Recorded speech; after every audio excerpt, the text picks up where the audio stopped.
Hi everybody, Jared Johnson here.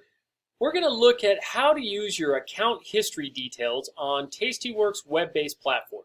Give this a look and hopefully this is helpful. Now, why do we want to use the account history in our Tastyworks platform? Well, just the same reason we want to for any kind of trading platform. We want to see how we're doing. We want to see where we're winning, where we're losing, where everything's happening. So let's have a little look at that. Our account history is going to be under the activity button. Remember, we've got all these buttons over here. Trade, home, follow, portfolio is where we spend most of our time, and the activity button is where we're going to spend most of our time as well. Under the activity button here, you can see activity as in what you've done today. Now, I don't use this very much, the actual activity area. I like the history area because it gives us a little bit more of a complete picture, but it'll show me here's the trades that filled today, here's trades that I've canceled, moved around, done whatever with. So that's under activity. What I prefer is the history button because I think the history button gives us a very important picture that we definitely want to see. And that important picture is as follows. On the history button here, we can look up all of our individual trades, and you can, of course, export these to an Excel or CVS file. I use this filter area a lot right here. So if I click on that and I say, well, guess what? All I want to know about is my trade on, let's just say, Southwest. Here's a trade on Southwest, LUV. Now, if I have clicked under the last 7 days, I haven't done anything on Southwest in the last 7 days, and nothing's going to pop up.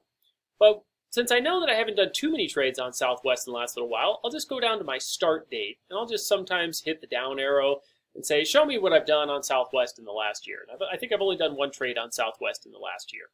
So it's going to show up right there, and it's going to give us our details. So we can do that same thing with just going through this. If I go, show me the last 7 days, there is not going to be, or the last 14 days, there's nothing on KHC there. But if I say, show me the last year, I can say, okay, there's my KHC trade. Now, this was one trade, and it was a series of options that I went through and got assigned the stock and made it into a covered call and so on. And I can see all those details here. You can see that I started this off as a credit spread.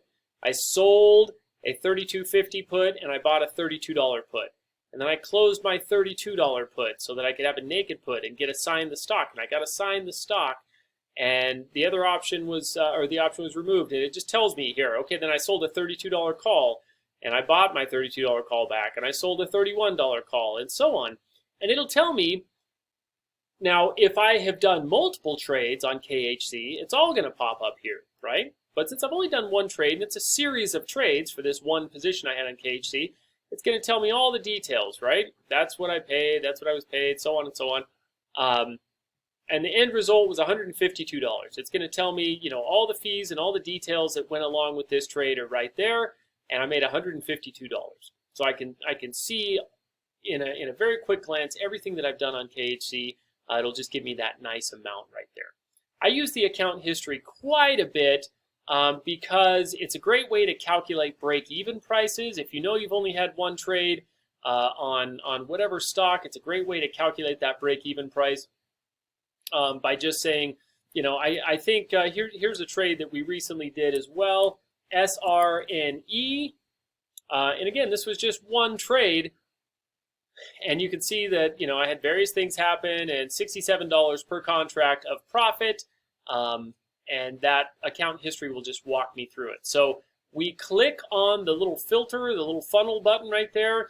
We decide what we want to see, how far back we want to go. You can look at 7, 14, 30, 60 days, or you can just type in this start date and end date, right? The end date will be today, but the start date, you can say go back 3 months, 6 months, 9 months, whatever.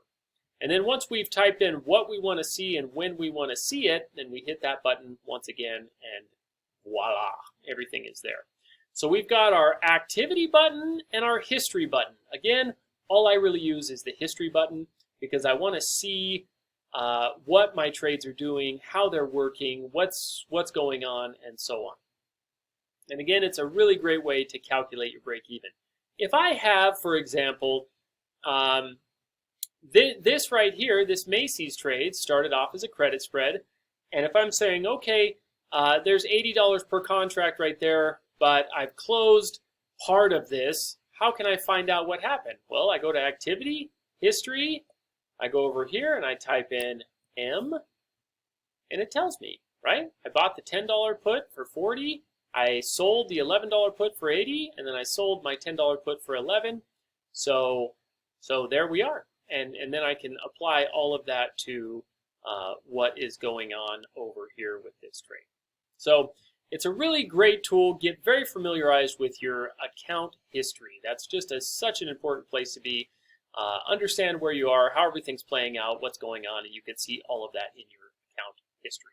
Good luck, everybody. I hope that is helpful. If you have questions, please don't hesitate to let me know.